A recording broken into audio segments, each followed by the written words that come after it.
Good morning बच्चों। जो हम अपनी हिस्ट्री के लिए जो अगला चैप्टर हम पढ़ रहे थे उसमें कल हमने जहाँ तक पढ़ा था आज हम उसके आगे पढ़ा था। जो हमारा चैप्टर था उसका नाम था किसान, जमींदार और राज्य। अब हम आज इसके आगे पढ़ेंगे। कल हमने ग्रामीण समुदाय वगैरह के बारे में सब पढ़ लिया था। जंगली कबीले क्या थे ये भी पढ़ लिया है। और जिन बच्चों ने कल का लेक्चर नहीं देखा है वो इसी चैनल पर जाके पूरा लेक्चर देखें। कल हम यहाँ तक पढ़ चुके थे, जंगली कबीले और समुदाय तक हमारी पढ़ाई हो चुकी थी। अब हम आज इसके आगे पढ़ेंगे। यहाँ से पढ़ना था हमें, ये देखें, ये पढ़ना है कबीलाई समाज और राजनीति। कबीलाई समाज और राजनीति के बारे में हमें पढ़ना है। ये याद रखें। पहले मैं समझाता हूँ कबीले क्या होते हैं। तो याद रखें, शुरुआत में बहुत बड़े बड़े शहर नहीं हुआ करते थे, तो एक कबीला होता था। कबीले का मतलब ये कह सकते हो एक जाति मान लो। तो एक जाति का इंसान जो होता है वो अपनी ही जाति में रहता है, अपनी ही जाति के लोगों से रिश्तेदारी रखता है, अपनी ही जाति के लोगों में शादियां करता है, ब्याह करता है, यानी सब कुछ अपनी ही जाति के लोगों में करता है। वैसे ही जो कबीले होते थे, कबीलों के अंदर क्या किया जाता था, जैसे ये कबीला है तो एक एरिया में दूसरा कबीला होता था, दूसरे एरिया में दूसरा कबीला होता था, और कबीले में अलग अलग लोग हुआ करते थे वहाँ पर। और वहाँ पर राजनीति कैसे थे, वहाँ पर क्या क्या हुआ करता था उसके बारे में हमें जानना है। तो कबीला मुझे हो सकता है समझ गए हो। कबीला एक तरह का कह सकते हो जातियाँ हुआ करती थी, अलग अलग जातियों के लोगों को एक तरह से कबीलाई समाज कहा जाता था। तो देखते हैं कबीलाई समाज में क्या क्या आपको जानना है। तो देखें, कबीले का अपना एक सरदार होता था। कबीले में अपना एक सरदार होता था, उनकी अपनी परंपराएं होती है। जैसे आप देखो किसी भी जाति का एक मुख्य आदमी होता है, प्रधान होता है, उनकी अपनी परंपराएं होती हैं। तो वैसे ही कबीले का एक सरदार होता था, उनकी अपनी परंपराएं होती हैं। लेकिन व्यापार के लिए वो दूसरे कबीलों से भी बातचीत किया करते, जैसे बिजनेस करने के लिए वो दूसरे कबीलों से भी बातचीत करते थे। कबीले के सरदार अब धीरे धीरे जमींदार बनने लगे थे, यानी अंग्रेजों को जब समय आया तो ये जो कबीले के सरदार रहे ये धीरे धीरे जमींदार बनने लगे। साथ ही कुछ सरदार स्वयं को शासक यानी राजा बनाने लगे। जैसे असम के अहोम राजा, असम का जो अहोम राजा था, पहले वो कबीले के सरदार थे, फिर जमींदार बने और उसके बाद में वो राजा बन गए। ये कबीले राज्यों को ज़मीन के बदले सैन्य सहायता देते थे, यानी जो अंग्रेजी सरकार थी वो उनको ज़मीन देती थी, उसके बदले ये लोग उनको उनकी सेना में लड़ाई लड़ते थे। पंजाब में एक कबीला था जिसका नाम था बेटा लोहानी कबीला। पंजाब के लोहानी कबीले जैसे कुछ कबीले भारत और अफगानिस्तान के मध्य संपन्न होने वाले ज़मीन के जो व्यापार से महत्वपूर्ण भूमिका निभाने थे। यानी जो अफगानिस्तान वाले एरिया से व्यापार हुआ करता था वो किया करता था पंजाब का लोहानी कबीला। पंजाब का लोहानी कबीला ये व्यापार करता था। आगे देखें तो देखो, स्रोतों के अनुसार जानकारियों से हमें पता लगता है कि 16वीं शताब्दी तक कबीलों के बीच राजतंत्रात्मक प्रणाली थी। मोनार्क, राजतंत्रात्मक का मतलब होता है बेटा उस राज्य में राजा हुआ करता था। राजतंत्रात्मक का मतलब होता है राजा का लड़का राजा हो, ऐसी व्यवस्था को राजतंत्रात्मक व्यवस्था कहते हैं। तो 16वीं शताब्दी से हमें पता है कि वहाँ की व्यवस्था कैसी थी, राजतंत्रात्मक या मोनार्कियल सिस्टम। मोनार्कियल का मतलब होता है जहाँ पर राजा का बेटा ही राजा बनता है। तो विकसित हो चुकी थी। सूफी संतों के उदारवादी विचारों से प्रेरित होकर ग्रामीण समुदाय और उनसे संबंधित वर्गों ने इस्लाम कबूल कर लिया था। मैंने आपको सूफी संतों के बारे में पहले ही पढ़ाया था क्लास के अंदर कि सूफी कौन थे, जिनसे प्रभावित होकर बहुत सारे लोग मुसलमान हो गए थे। आगे आते हैं। अब हम जानेंगे मुगल कालीन ग्रामीण समुदाय की गतिविधियाँ, यानी मुगल काल में जो गांव वाले लोग थे वो क्या क्या किया करते थे। तो जो पहले पढ़ा चुका हूँ, जो आईने अकबरी के अनुसार मुगल कालीन ग्रामीण समुदाय में गतिविधियाँ मुख्य रूप से कृषि करती थी, दस्तकारी करती थी एवं शिल्प कार्य करते थे। तो मुख्य रूप से 3 काम हुआ करते थे। पहला काम था कृषि। ग्रामीण परिवेश में कृषि से संबंधित भौगोलिक एवं फसली विविधता दिखाई देती है। जैसे रबी खरीफ की फसलें कृषि की जानकारी प्राप्त होती है आईने अकबरी से। आईने अकबरी के अनुसार रबी और खरीफ की फसलों के अंतर्गत मुगल काल मुगल प्रांत में आगरा में 39 किस्म की फसलें, दिल्ली में 43 किस्म की फसलें और बंगाल में केवल चावल की फसल की 50 किस्मों की पैदाकार की जाती थी।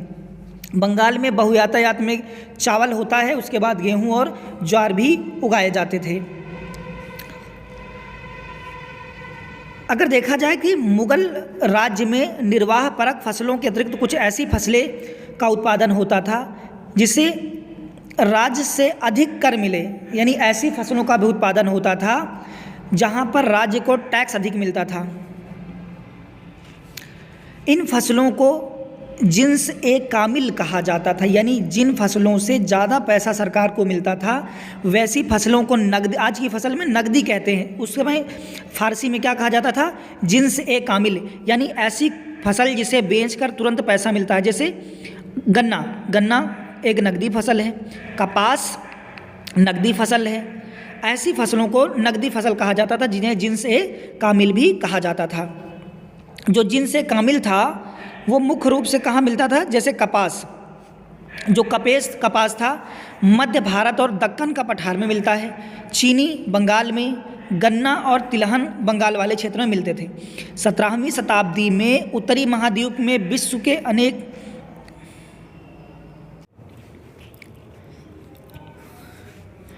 इसके बाद क्या हुआ कि 17वीं शताब्दी में भारतीय उपमहाद्वीप में विश्व में अनेक कोनों में नई नई फसलें आने लगी। जैसे जो मक्का होता है, मक्का अफ्रीका से स्पेन चला गया। इसी तरह आलू, टमाटर, मिर्च, अनानास, पपीता इन्हीं देशों से भारत आया, यानी अफ्रीका के जैसे देशों से आलू, टमाटर, मिर्च, अनानास या पपीता ऐसी फसलें भारत में भी आना चालू हो गई। अब अगर देखा जाए कि उस समय ज़मीन कितने तरह की थी तो हम क्या क्या देखते हैं। तो उस समय भारत में ज़मीन कितनी तरह की थी तो देखते हैं। उस समय मुख्य रूप से देखो बेटा, जो ज़मीन हुआ करती थी वो 4 तरह की होती थी। तो अगर ये बात पूछा जाए तो कहाँ से पता लगता है, तो आप बताएंगे आईने अकबरी से। अबुल फजल की किताब आईने अकबरी में पता लगता है कि उस समय जो ज़मीन थी वो 4 तरह की हुआ करती थी। कौन कौन सी थी? पहली ज़मीन को पोलज कहा जाता था। पोलज ऐसी ज़मीन जो बहुत उपजाऊ, यानी काफ़ी उपजाऊ होती थी और पूरे साल ऐसी ज़मीन पर खेती होती रहती थी, कभी इसको खाली नहीं छोड़ा जाता था। ऐसी ज़मीन को पोलज कहा जाता था, जिस ज़मीन पर साल भर खेती हो। वहीं दूसरी ज़मीन परती ज़मीन कहलाती थी। ऐसी ज़मीन को परती कहते थे जिन पर लगातार खेती नहीं होती थी। कुछ समय खेती करके इनको छोड़ दिया जाता था, फिर खेती करते थे। ऐसी ज़मीन को परती ज़मीन कहा जाता है। वो तीसरे प्रकार की जो ज़मीन थी उसे पोलज कहा जाता था। पोलज हो गई। अब अगली ज़मीन है चाचर। चाचर ऐसी ज़मीन पर 3 या 4 वर्षों तक खेती की जाती थी और उसके बाद उस बंद कर दिया जाता था खेती करना। ऐसे होता है कि जब किसी चीज़ पर आप लगातार उसका इस्तेमाल करते हैं तो उसकी ज़मीन की जो उर्वरक क्षमता होती है वो कम हो जाती है। चाचर ज़मीन पर कुछ समय खेती करने के बाद खेती करना बंद कर दिया जाता था और फिर काफ़ी टाइम बाद खेती किया जाता था। और चौथी टाइप की ज़मीन थी बंजर। बंजर तो आप लोग जानते ही है। ऐसी ज़मीनों पर 5-6 साल के लिए इनको छोड़ दिया जाता था जिससे ये उर्वरक बन जाए। तो याद रखें, मुग़ल काल में 4 तरह की ज़मीन हुआ करती थी। पहले का नाम है पोलज, परौती, चाचर और बंजर। इस तरह से पता लगता है कि हमें मुग़ल काल में 4 तरह की जो ज़मीन हुआ करती थी। आगे आते हैं। अब हम जानेंगे कि उस समय कृषि का विकास किस तरह से हुआ। तो देखते हैं। 16वीं 17वीं शताब्दियों में, थोड़ा सा मैं जूम कर लूँ, बड़ा कर लूँ, आपको दिखने लगे। अब सही है। 16वीं 17वीं शताब्दियों में कृषि के विस्तार के लिए 3 कारण थे, यानी कृषि कैसे तरक्की कर गई कृषि, उसके प्रमुख 3 कारण थे। पहला, सिंचाई के साधनों का विकास, यानी 16वीं 17वीं शताब्दी के मध्य में सिंचाई के साधनों में काफ़ी वृद्धि हो गई। जैसे कुआं, तालाब खुदवाया गया, नहरें की मरम्मत करवाई गई। जैसे शाहजहां द्वारा शाह नहर का निर्माण करवाया गया था। तो जैसे जैसे सिंचाई की व्यवस्था बढ़ाई गई वैसे वैसे कृषि में बढ़ोतरी भी होने लगी थी। और क्या हुआ, सिंचाई उपलब्ध होने पर उन फसलों को भी उत्पादन होने लगा जो मानसून के बिना संभव नहीं हो पाता था। यानी कि आप ये कह सकते हैं जैसे जैसे उस समय के जो राजाओं ने नहरें बनवाई, कुएं खुदवाए, इसकी वजह से फसलों को सिंचाई मिलने लगी, जिसकी वजह से फसल अब ज़्यादा होने लगी थी। दूसरा कारण क्या था? तो दूसरा कारण था व्यावसायिक फसलों की मांग में वृद्धि। बेटा एक बार मैं समझाता हूँ पहले व्यावसायिक फसल क्या होती। देखो, जिन फसलों को बेचकर इंसान तुरंत पैसा कमा सकता है, जैसे गन्ना, गन्ना क्या हो गया? गन्ना से आप तुरंत बेच के उसे चीनी बना लेते हैं। तंबाकू, तंबाकू क्या हो गई? तंबाकू तो आपको पता है इसका इस्तेमाल किया जाता है खाने में। कपास, नील, ये सब क्या हैं? जो इनको कहा जाता है व्यावसायिक फसलें, यानी वैसे फसलें जिनको हम बेच सकते हैं डायरेक्ट, जैसे गेहूं, चावल, जिनको खाद्यान्न फसलें, इनको खाया जाता है, वहीं बेचने वाली ये सब फसलें होती हैं। ऐसी फसलों की जब डिमांड बढ़ने लगी तो कृषि में बढ़ोतरी होने लगी। कैसे इसकी मांग बढ़ी? तो देखें, यहाँ पे आपको लिखा हुआ है, जैसे अंग्रेज नील की खेती करते थे, अंग्रेजों की डिमांड थी नील, चीनी, सोरा, मलमल, ऐसी वस्तुओं की डिमांड बढ़ती गई, जिससे कृषि में सुधार होना चालू हो गया और उत्पादन भी धीरे धीरे क्या होना था? बढ़ने लगा था। अब कृषि भूमि का विस्तार, पहले बंजर जमीन हुआ करती थी, फिर लोगों ने जंगलों की सफाई करी, नई नई जमीन तैयार की और जमींदारों ने उत्पादन में रुचि ले और राजाओं ने भी इसमें मदद की, जिसके कारण जो कृषि का विकास भी होने लगा था। अगर मैं आपको एक शब्द बताऊं, तंबाकू के बारे में कुछ जान लेते हैं। देखें, सर्वप्रथम तंबाकू की फसल दक्कन में दक्कन, आप याद रखें दक्कन, ये जो मध्य प्रदेश वाला एरिया है, जो छोटा नागपुर का एरिया है, इस एरिया को दक्कन कहा जाता है। तो भारत में तंबाकू की खेती मुख्य रूप से फसल तैयार की गई थी। कहाँ पर? दक्कन में। वहाँ से 17वीं शताब्दी के आरंभिक वर्षों में इसे उत्तर के भारत में लाया गया। आईने अकबरी में इस फसल का विवरण तो नहीं मिलता, लेकिन 1604 में तंबाकू सेवन अधिक मात्रा में किया जाता था, ये पता लगा है। जहांगीर ने अपने राज्य में इस पर प्रतिबंध लगा दिया था, परंतु 17वीं शताब्दी के अंत तक तंबाकू का प्रयोग संपूर्ण भारत में व्यापार और खेती के रूप में होने लगा था। मैं आपको एक शब्द समझाता हूँ बेटा। आपने सुना होगा तंबाकू को सुरती भी कहा जाता है, सुना है आपने? क्या कहते हैं? सुरती।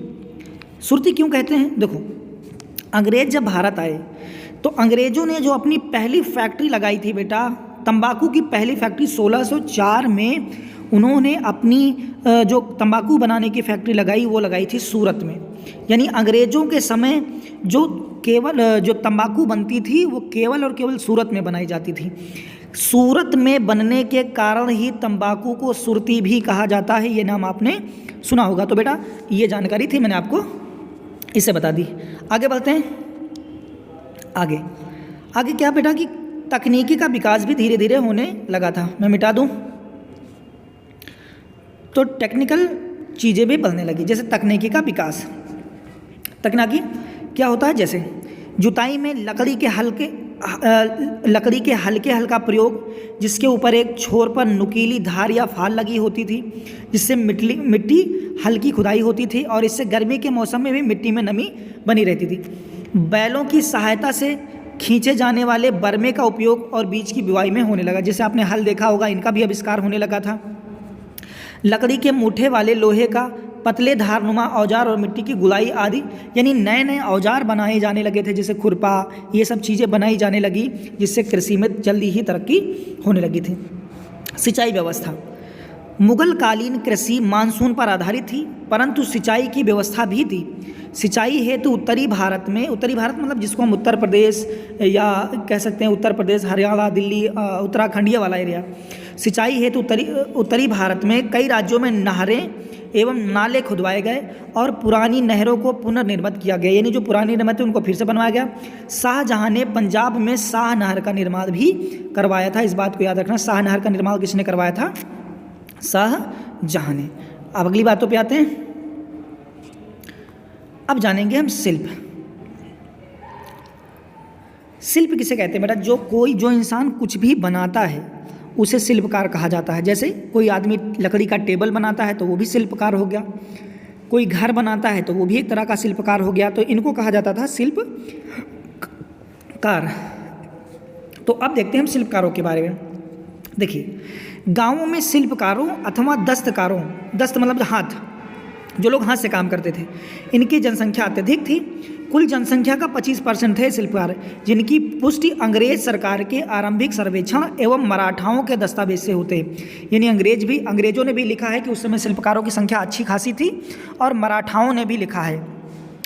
इन शिल्पकारों से जुड़े निम्नलिखित बातें हैं। तो कौन कौन लोग थे इनको शिल्पकार कहते थे?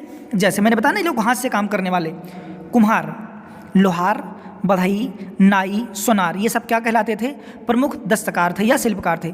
इन दस्तकार की सेवाओं के बदले ग्रामीण समुदाय द्वारा फसल का एक भाग या जमीन का कुछ टुकड़ा दिया जाता है। अगर आप गांव में रहते तो आप देखते होंगे कि कुछ लोग कुम्हार वगैरह जब आते हैं तो हिंदुओं में जब त्यौहार होता है तो हर त्यौहार में जैसे कुम्हार हो गया या नाई हो गया, ऐसे लोग हमारे घर आते हैं तो हम उनको कुछ अनाज देते हैं। तो उस समय जैसे कुम्हार, लोहार, बढ़ई, सोनार, ऐसे लोगों को इनके काम के बदले उस समय लोग अनाज दिया करते थे या कुछ ज़मीन दे देते थे जिनसे एक काम किया करते थे। जिस पर महाराष्ट्र में ऐसी भूमि जिस पर दस्तकारों का पुश्तैनी अधिकार होता था उसे मरास या वतन कहा जाता था। उस समय उन्हें मरास कहते थे या वतन भी कहा जाता था। आगे देखते हैं हम।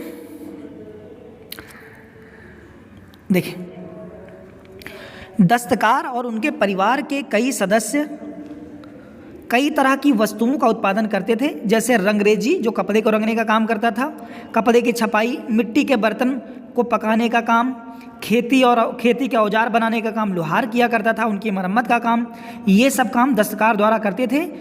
किसानों के द्वारा कृषि कार्यों के बीच के समय में दस्तकारी कार्य किए जाते थे। यानी बहुत सारे ऐसे किसान भी थे जब उनका किसानी का काम खत्म हो जाता था तो वो दस्तकारी का काम करने लगते थे। आगे देखें, सभी ग्रामीण दस्तकार अपनी सेवाएं गांव के लोगों को देते थे, जिसके बदले गांव वाले उन्हें अलग अलग तरीक़ों से अपनी सेवाएं देते थे। कोई उनको अनाज देता था, कोई खेती देता था, कोई अलग अलग चीज़ें देता था। सामान्यतः उन्हें फसल का एक भाग दिया जाता था या फिर गांव की ज़मीन का एक टुकड़ा दिया जाता जो खेती के योग्य के पश्चात भी व्यर्थ भी पड़ा रहता था। इस भूमि पर कर की अदायगी क्या होगी इसका निर्णय पंचायत किया करती थी। महाराष्ट्र में ऐसी ज़मीन दस्तकारों की मिरास बन गई जिस पर दस्तकारों का पुश्तैनी अधिकार हुआ करता था। देखें, बंगाल में जमींदारों द्वारा दस्तकारों की सेवाओं के बदले रोज का भत्ता और खाने की वस्तुओं का कुछ भाग दिया जाता था। यानी जो दस्तकार बंगाल में पाए जाते थे उनको रोज पैसा दे दिया जाता था और खाने का भी कुछ सामान दिया जाता था।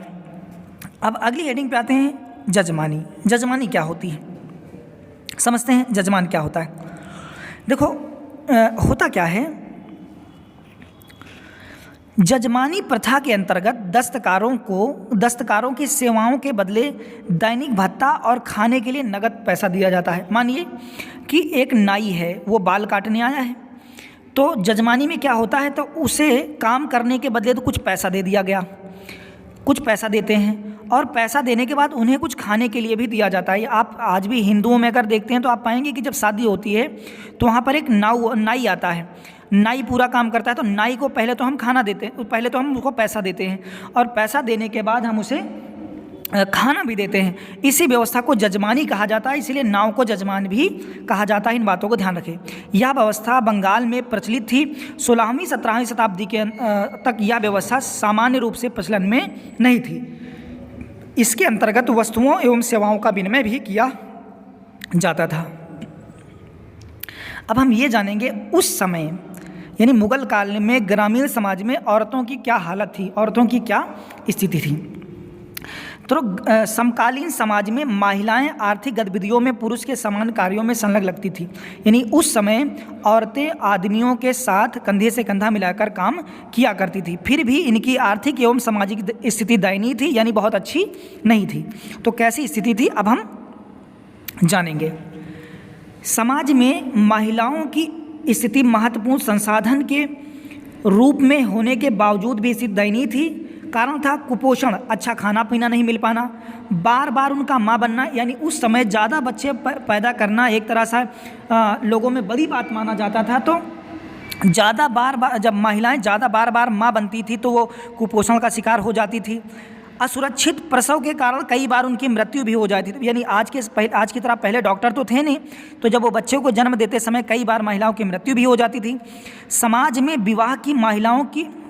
विवाहित महिलाओं की कमी के कारण तलाकशुदा अथवा विधवा विवाह को प्रश्रय दिया गया था। महिलाओं की चरित्रहीनता पर उन्हें दंड दिया जाता था, यानी अगर कोई महिला गलत चरित्र की पाई जाती थी तो उसे दंडित किया जाता था। परंतु पुरुष अगर कुछ गलत करता हुआ पाए तो उसके लिए कोई भी दंड का प्रावधान नहीं था।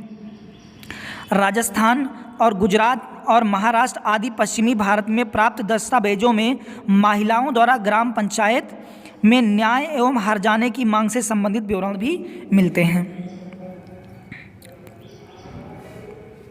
ये तो हो गई उनकी सामाजिक स्थिति। अब हम बात करेंगे उनकी आर्थिक स्थिति। जब भी मैं आर्थिक की बात करूं तो आर्थिक का मतलब होता है उनके पास पैसा वैसा कुछ था या नहीं था। तो समकालीन उस समय का जो समाज में महिलाएं पुरुषों के समान कृषि एवं उत्पादनात्मक कार्यों में महत्वपूर्ण भूमिका अदा करती थी। महिलाएं किसानों की व्यक्तिगत कृषि के विकास के कारण घर परिवार के श्रम को बढ़ावा देती थी। दस्तकारी कार्यों में महिलाएं सूत काटना, बर्तन बनाने के लिए मिट्टी साफ करना व गूंथना, कढ़ाई करना, ये सब काम उनके हुआ करते थे। बाजार और घरों में भी महिलाएं श्रमिक के रूप में मजदूरों की तरह से काम किया करती थी। मध्यकालीन भारत में व्यक्तिगत कृषि का विकास प्रारंभ हो गया और कुछ दिनों में ही व्यक्तिगत कृषि उस समय में मुख्य विशेषता बन गई थी, यानी व्यक्तिगत यानी पर्सनल कृषि लोग धीरे धीरे करने लगे थे। तो ये थी उस समय के औरतों की सामाजिक स्थिति। यहाँ तक हो गया, आगे बढ़ते हैं आगे। और क्या था उस समय महिलाओं की स्थिति देखते हैं। व्यक्तिगत कृषि में परिवार तथा उनके सदस्य ही भाग लेते थे। व्यक्तिगत मतलब जैसे बेटा आपके पास ज़मीन है तो आपकी ज़मीन पर केवल आप खेती करेंगे और आपका परिवार खेती करेगा, ऐसी ज़मीन को व्यक्तिगत ज़मीन कहते हैं। वरना पहले ज़मीन कैसे थी, पहले उस ज़मीन पर अधिकार हुआ करता था जमींदार का। ये समझाने की कोशिश कर रहा हूँ व्यक्तिगत ज़मीन के अंदर। तो व्यक्तिगत कृषि में परिवार तथा उसके सदस्य ही भाग लेते थे। स्त्रियां भी कृषि के क्षेत्र में आ गई चूँकि श्रम का अभाव अथवा था और खेती बिना श्रम के संसाधन के नहीं होती थी, संभव भी नहीं थी। इस समय के समाज में श्रम की मांग बढ़ गई थी। इसके चलते महिलाओं ने श्रमिक के रूप में अपनी भागीदारी देनी आरंभ की। श्रमिक मतलब मजदूरों की तरह वो भी काम करने लगी थी। महिलाएं कृषि तथा दस्तकारी में भी महत्वपूर्ण भूमिका निभाती थी। खेती के कार्यों में स्त्रियां बुआई करती थी, निराई करती थी, कटाई करती थी, पकी हुई फसल का दाना निकालती थी। इनके श्रम की भूमिका काफ़ी महत्वपूर्ण थी। इन्हीं सभी कारणों से इस समय स्त्रियों की एक महत्वपूर्ण संसाधन माना जाता था, यानी उस समय स्त्रियां भी एक महत्वपूर्ण अपना रोल अदा करती थी कृषि में भी। अब हम देखते हैं कि क्या उस समय महिलाओं को अधिकार थे, पैसे वैसे के कुछ अधिकार दिए जाते थे या नहीं दिया जाते। तो याद रखें बेटा, मुख्य रूप से स्त्रियों को कभी भी धन दौलत का अधिकार नहीं दिया गया था, लेकिन क्या था अब हम जानते हैं। देखो, सामान्यतः स्त्रियों के संपत्ति संबंधी अधिकार काफ़ी सीमित थे, यानी उन्हें ज़्यादा कोई अधिकार मिला नहीं था। परंतु भूमिहर या उच्च वर्ग की महिलाओं की संपत्ति संबंधी पुश्तैनी अधिकार प्राप्त होते थे, यानी जो बड़ी जाति की औरतें थीं उनको कुछ अधिकार मिलते थे, छोटी औरतों को या छोटी जाति की औरतों को नहीं। पंजाब से मिले साक्ष्यों के अनुसार महिलाओं जो विधवा है, विधवा भी पुश्तैनी संपत्ति में इनहेरिट, पुश्तैनी मतलब जो माँ बाप से मिले या अपने पुरखों से मिले, के विक्रेता के रूप में ग्रामीण भूमि संबंधी अधिकार प्राप्त था। यानी जो बड़ी जातियाँ थी, जैसे बड़ी जातियों में आता भूमिहार, ऐसी जातियों में विधवाओं को भी अधिकार दिया जाता था। जब उसका पति मर जाए तो उसकी ज़मीन में उसको भी अधिकार मिलता था।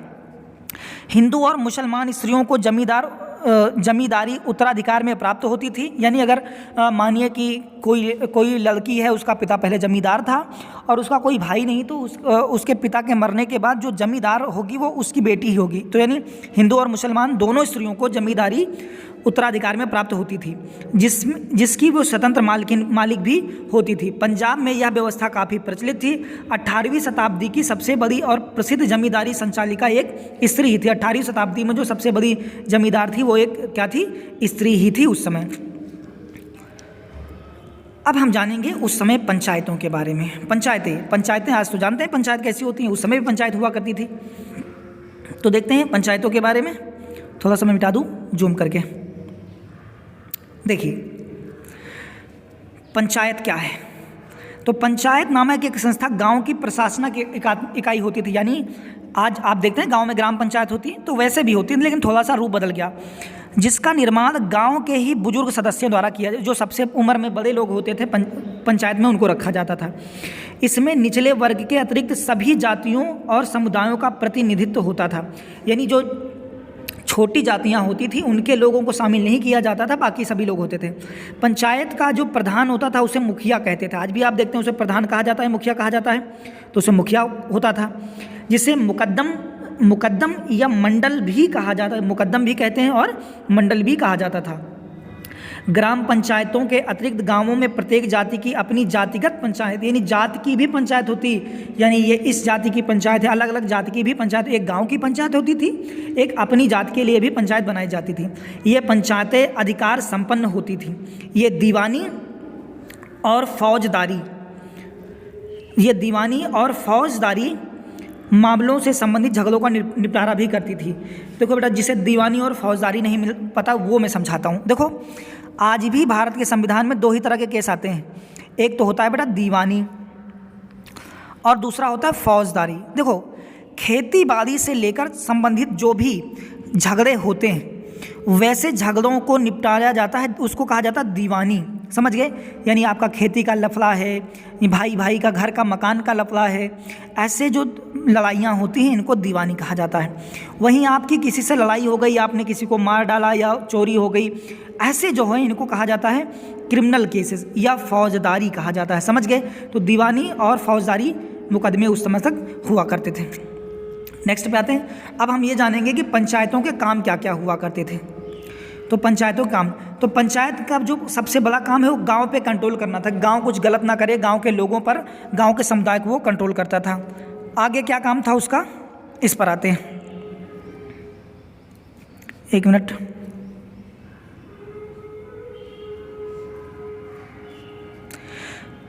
तो बेटा आज का चैप्टर यहाँ तक। अगला जो मैंने फ़ोटो खींच नहीं रखा था तो आज हम यहीं तक पढ़ेंगे। आगे हम कल से पढ़ेंगे कि पंचायतों के क्या क्या काम हुआ करते थे। तो उम्मीद है आपको समझ में आ रहा होगा, और सभी लोग इस चैनल को सब्सक्राइब भी कर लिया करें और डेली पूरा पढ़ें, कम से कम 2 बार इसको देखें, रिवाइज करें, और धीरे धीरे और भी अच्छा बनता जाएगा। और कुछ पूछना हो तो कमेंट में लिख के पूछ लिया करें। धन्यवाद।